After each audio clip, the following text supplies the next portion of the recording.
doing this week, guys?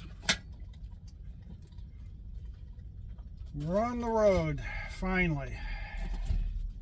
I got antsy. I'm leaving, heading for San Diego from Florida. And I didn't finish everything, but what I have to do is more luxury than anything else. The Agile roof storage tray, I didn't get that put on. I got all the lights installed, but I haven't wired them, so it looks good, but they're not functional yet. So I did bring some of the harness with me, so I can do that if I'm somewhere and I feel like tackling it, I can. So I'm heading out to Canyon Van Accessories and in San Diego, South San Diego. Should be there by Monday. And this is Thursday afternoon. No, what is today? Wednesday afternoon. I'm gonna take my time. I got a real bad cold front coming through. This is probably 3 weeks after the fact that it hit. When it hit the news, it really devastated Houston, Texas, and that area. Right now it's going through the panhandle, tornadoes and all kinds of bullshit. So I'm looking north now. I'm just north of Tampa Bay, and I don't see the front, but I am heading into it. So when I see it coming, you know, just before it hits, I'm going to pull over somewhere, put the ass end of the vehicle into the wind, because that's got the boxes and everything. I don't want to put the windshield into the wind in case debris flies. I'd rather have it hit my storage compartments in the back. So that's what I plan on doing, and it's only going to last an hour or two, and then I'll be through it. It's moving pretty quick, the front, so it's my plan. I could have waited till tomorrow, but you know how it is. You're all packed, you're antsy to go. It's beautiful out right now. It's like, do I really want to sit around another day and just wait? So I'm hitting the road. We just pulled in a rest area here, stretched our legs, went for a walk, let Henna do her thing, let her do her sniffing, get that out of the way, and I'm ready to hit the road again here. So I'll keep you abreast of what's going on. So far everything seems to be pretty good. Okay, we will see you a little further down the road. All right, bye.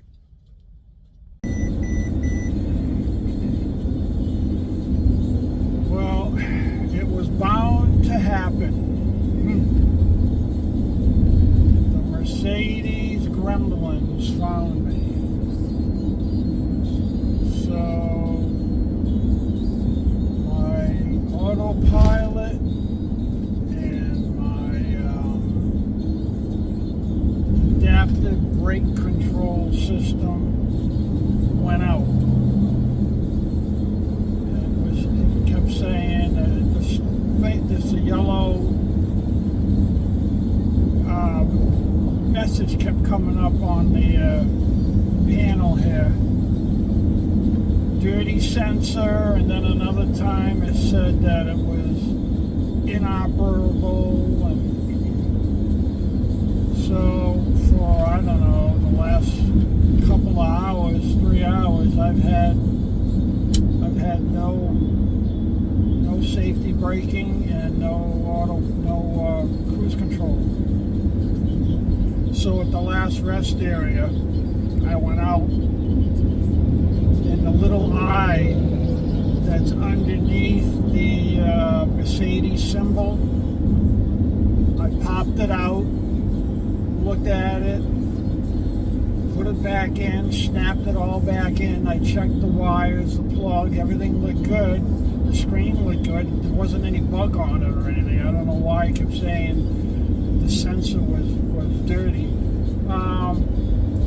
And then I got back on the highway, and I ended up getting behind this big tanker. And I was behind him for about 15 minutes. and everything came back to life. So I don't know what's going on. I've been reading about it. A lot of people have this issue. Evidently, the sensor is on it's on a timer, and if you're out in the country and there's nobody in front of you for a while, your system's going to go off, and it gives you this warning, and then it just shuts off. But when you're on the highway, or if you're in a city where there's a lot of traffic and you're behind somebody, it will pick up the vehicle and it will activate. Some people are saying every 30 minutes, every 45 minutes, it will take a reading of your surroundings to stay activated or to go to sleep. So, yep, just got hit by the gremlin. So don't panic if you're out and about and all of a sudden this warning and this disabling message comes up on the screen. Just ignore it, and eventually when you change your traffic pattern and you get into heavier traffic for a while, it will when it does its recalibration and it does its sensor reading around you, if it picks up other vehicles, it will activate itself. So it's going to make trips on this thing very interesting. So I called Mercedes-Benz and because I didn't know what was going on, but they're all booked up for a month. So I mean, basically, if you have an issue with your vehicle, if you can't drive it, it's going to be tied up for a month or longer. So at least it was drivable. But anyway, they made an appointment for me the first week of March, which is like a month from now.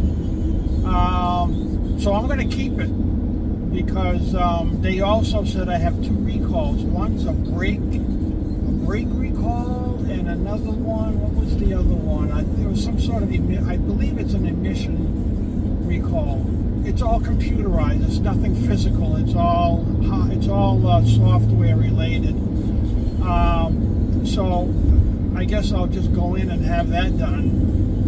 But at least I have the appointment. And if this thing keeps persisting, or if something else comes up, at least I'm in the queue, and I won't have to wait too long to have it, remedied. But yeah, I just thought I'd let you know that I got the bug. Yeah, it caught up to me. I thought I was going to be immune, but no. All right. Let's hope we have no other issues on this trip. It's 2,500 miles to my destination, so that's a lot of miles. Let's hope we don't have any more issues, like I said. All right, later. Hey, good morning, folks. I'm at Cracker Barrel in Lake City, I guess it is. I'm only about 8 miles from Route 10 in northern Florida, and then I'll head west. It's 3 a.m. We just got up to do our morning deposits, both of us, and I'm wide awake. It's like I'm not gonna go back to bed, so I'm over here. Making coffee. Got the old Dunkin' Donuts going, and oh yeah, there's my herbs. I had to pack my herbs so I wouldn't lose them. I'm going to be gone for a couple of weeks, 3 weeks. So we packed the herbs. So yeah, I'm just having my coffee, breakfast, and then we're going to hit the road in about, I'll take my time, maybe 4 a.m. Yeah, in another hour we'll hit the road. Just took her outside, and like I said, and we have two other Class Bs. One of them's another Revel right here next to me, and then we have another Class B. It looks maybe like a storyteller. One of those vans. And then we have, I don't know, a lot, probably 6 motorhomes. And then we have a big 30-foot tag along right here in front of us. This place is packed. It's really packed. I'm assuming they're all heading south. I don't think nobody's heading north now. Or they could be heading west too, I don't know. But yeah, I'm going to take west. I'm going to go west on the southern route, which is Route 10. Once I get on Route 10, it will be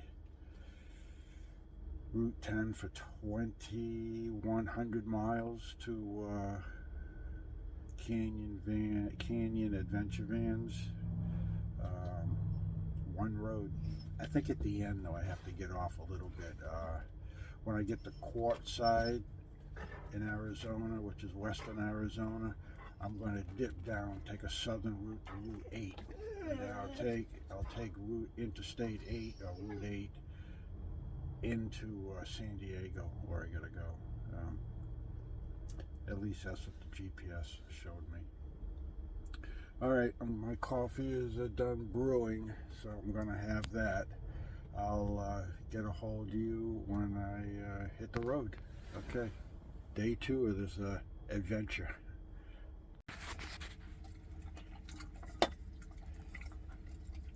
I'll show you my morning routine here. So this is what we do for Hannah. I got a little tray, a rubber tray, so it doesn't slide around and her bowl doesn't move. Although she still gets food everywhere, as you can see. But that's her little bed over there underneath, and then I feed her. And yeah, this is working out pretty good for the 2 of us. And then right here is my little coffee maker right here. It's a 1-cup deal. Whoa. Put the grounds in there. It's got one of these non-paper, like a steel, not a steel wool, but like a mesh, reusable filter. And then we have our, this is the brewing cup. This is not enough for me. I need 2 of these in the morning. So I just pour it into my travel mug here. Yeah, I'll finish that in a minute. But yeah, I get that at Amazon. It's nice and small.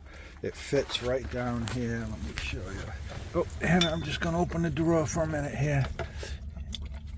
It fits right down here. That's my blender to make my smoothies and things. And then I have 2 containers of coffee, and the coffee maker fits right here in the corner. So that works out really good. That was a good find. It's perfect for in here. And then I just turn the inverter. I just hit the inverter, plug it in right here, and instant coffee. So here we go.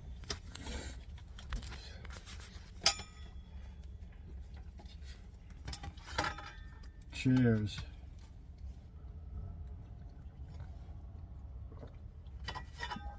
Oh, man, that's good. Really good. All right, let's get this day on the road. Hello, Mercedes. How may I help you? What's the weather for today?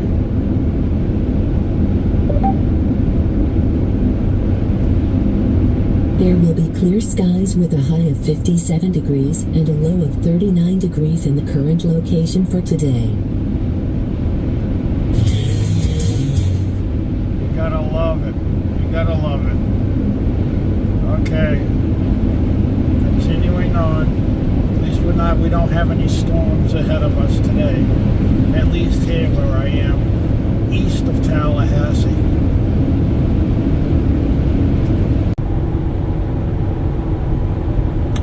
Yeah, I got a little mod I want to show you. This was pretty inexpensive, but I had to do it.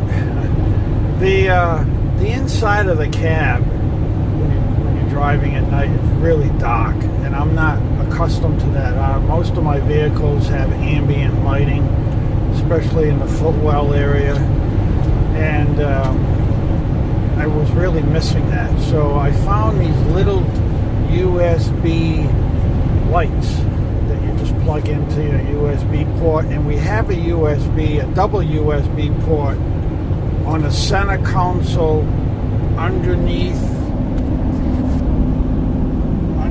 the radio here, and let me show you. It lights up. I have one on that side, and then I have one over here on the driver's side, and I really like it. It just gives me a real soft ambient lighting in the cab area, and I got them on Amazon. Just punch in USB lights, and these things will come up. Next time I stop, and after the sun rises, I'll show you how I have them installed. And then I ordered a Y cable. It's about 12 inches long each Y, so I have one going to the passenger side and one going to the driver's side, and they come on automatically when you turn the vehicle on. The USBs are activated, and they just come on and off automatically. They have 10 different colors, so you can change the colors if you don't like, or whatever your preference is. You can dial that in just by hitting the button and selecting the color you like. So I'll show you that, in the daylight. It's kind of dark right now to do that part of it, but I wanted to show you the lighting. I like it. Comes out, adds a little, like I said, a little driving mood at night here. All right, I need to show you that. All these little things, they make a difference. All right, continuing on.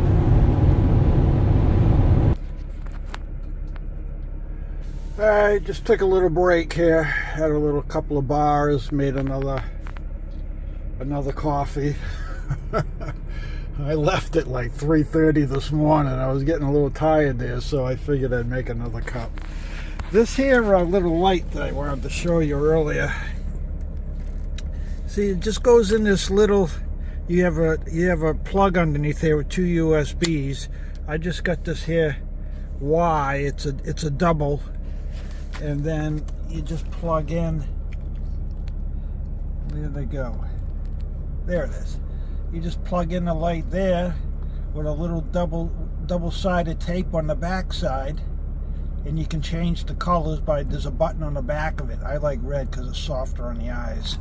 And then over here, I did the same thing on this side. So that's it. It works out pretty good.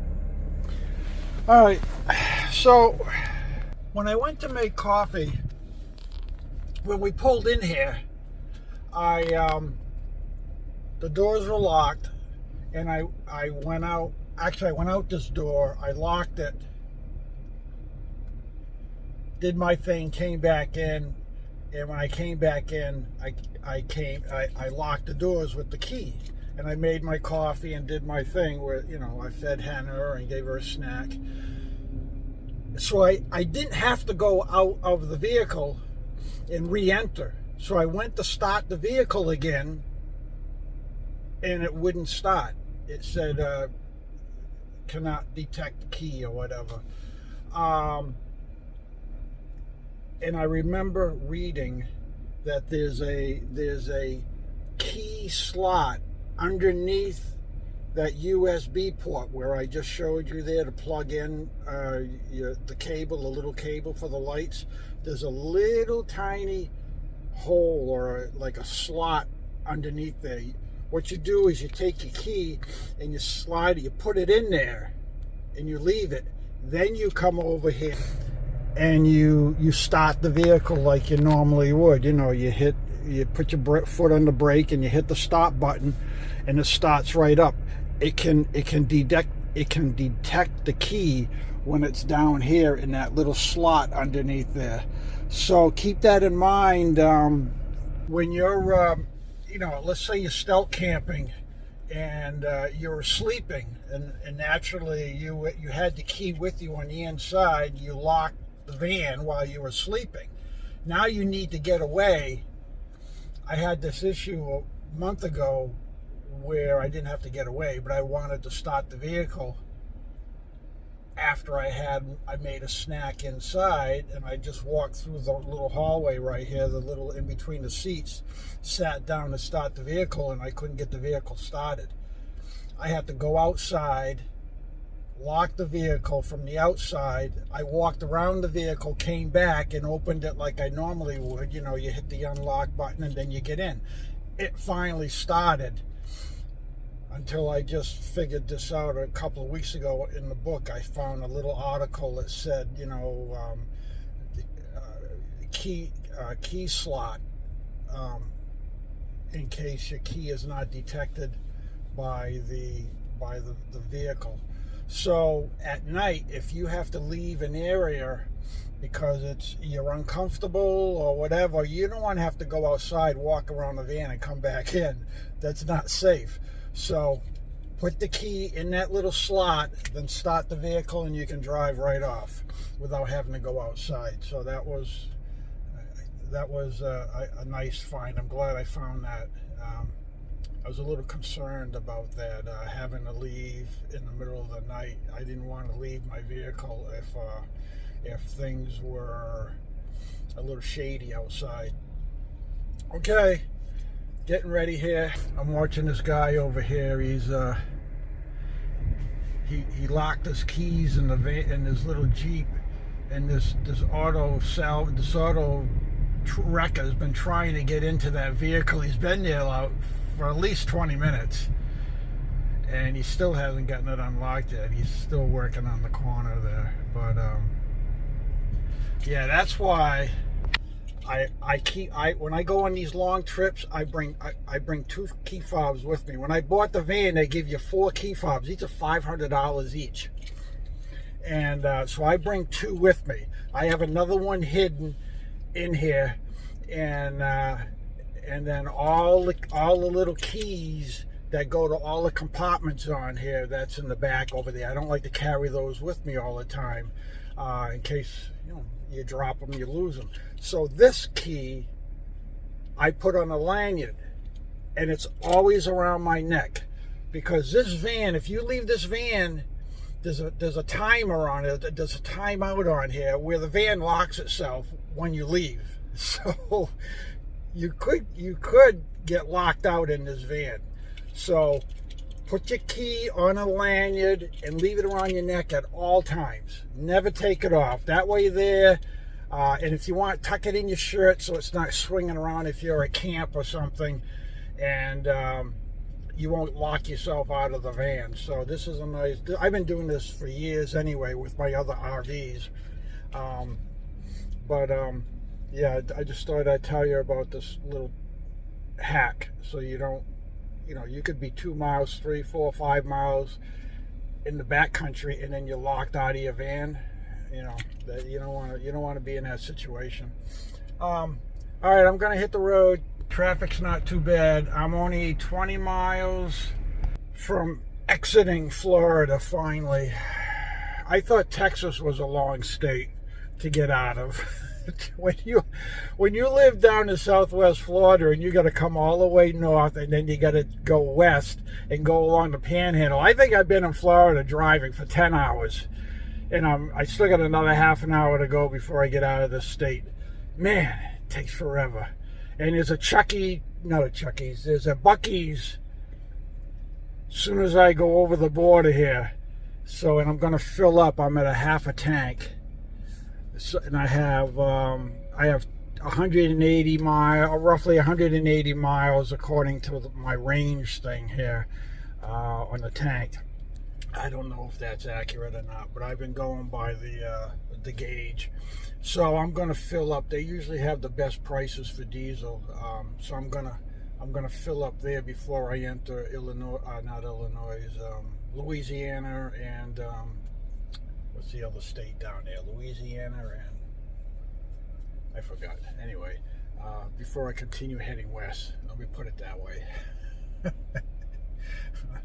All right, later.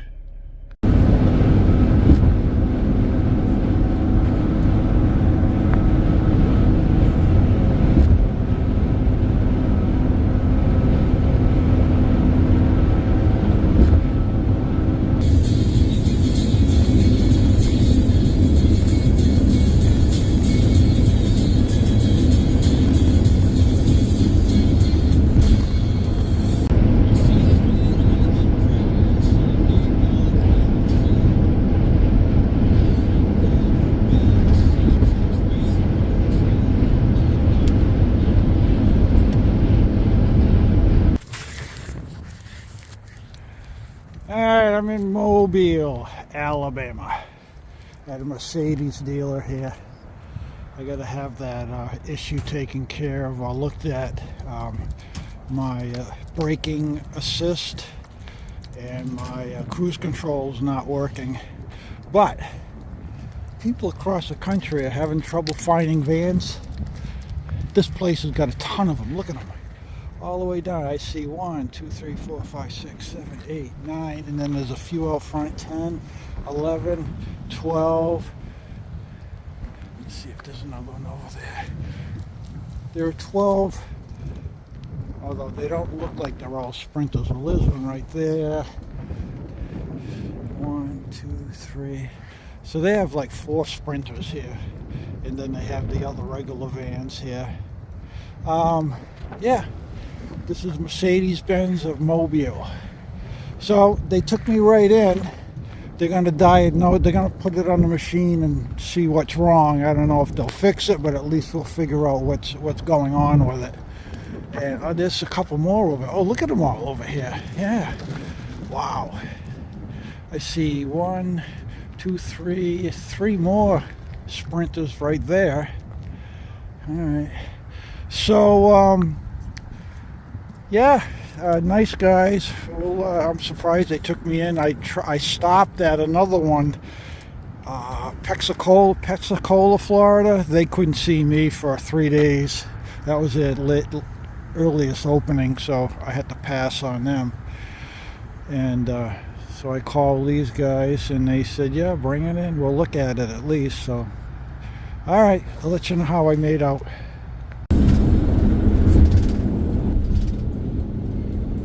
Well, what a day. What a day. It's 5 o'clock, and I'm just getting back on 10 in Alabama.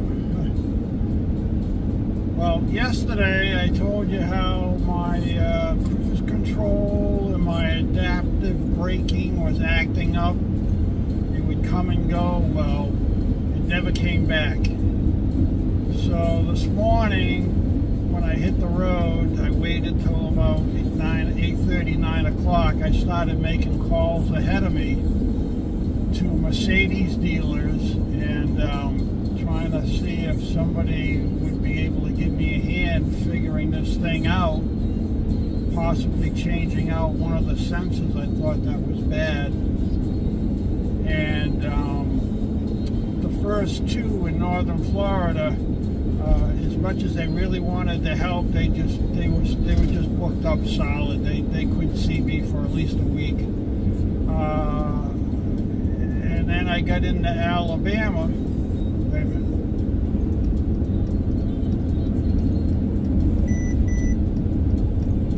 I gotta get over this guy not letting me go. Typical drivers in every state, I guess, not just one.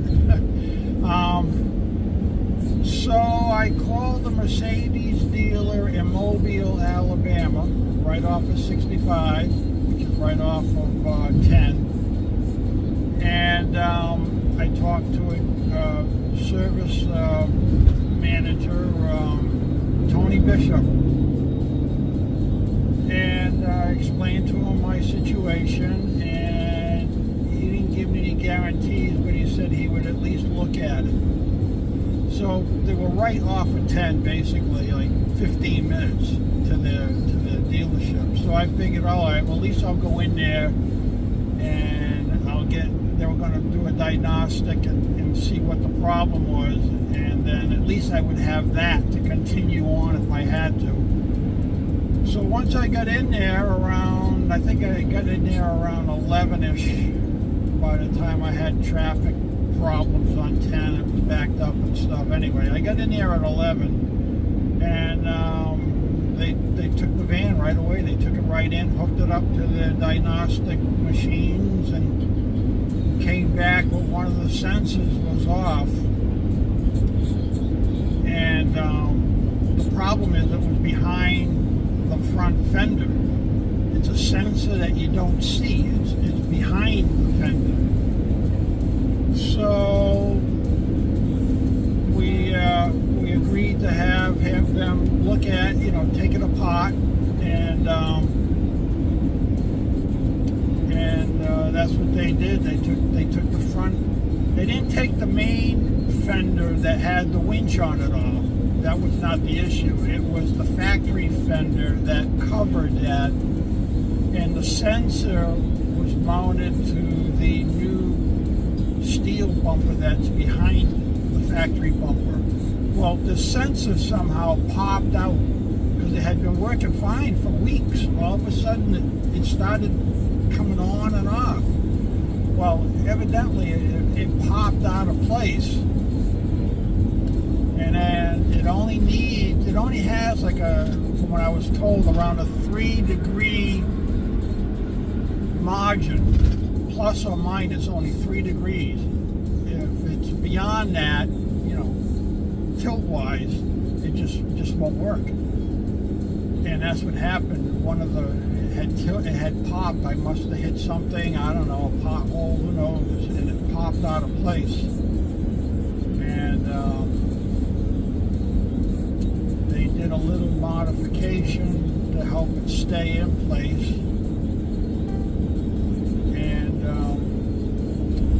they put it all back together. And here I am, 6 hours later, finally back on my trip. But at least now, for the near future anyway, I'm going to have my cruise control back, because there's a long ride without cruise control. I'll tell you, my leg was getting tired this morning. So I got to say, the folks over there at the Mercedes-Benz dealer in Mobile, definitely got to look them up. Great people. I can't believe they squeezed me in, and especially Tony, very pleasant to work with.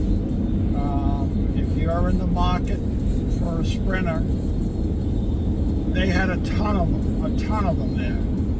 I would highly recommend giving Tony a call, talk to him, and he'll hook you up with the right people there to strike a deal. I don't usually recommend companies very often, as you know through my other channels and this channel. But yeah, these people were good. They treated me excellent, and as being an out-of-towner too. I mean, so hopefully we can throw some business their way. Again, it's the Mercedes-Benz dealer in Mobile, right off of 65. So I'm a little behind schedule. I have my appointment. What's going on here? My appointment is they confirmed it earlier today. Canyon Adventure Vans in San Diego. I get an appointment at 10 a.m. Monday morning. I gotta be there. So I got 3 days to do 2,000 miles. That's just about what I have here. So I I guess I won't be stopping off in Arizona on the way over. I'll have to do it on the way back. I'll play on the way back. No playing on the way down. Okay, that was it. Really nothing else to talk about today. I just sat in the dealership all day. Me and Hannah. Hannah was well behaved. So kind of boring, but this is all part of this trip going out there. So this will all be, we have more coming. Hopefully no more of these side trips like this anyway. Alright guys, catch you a little bit later on the next segment here. Alright, bye.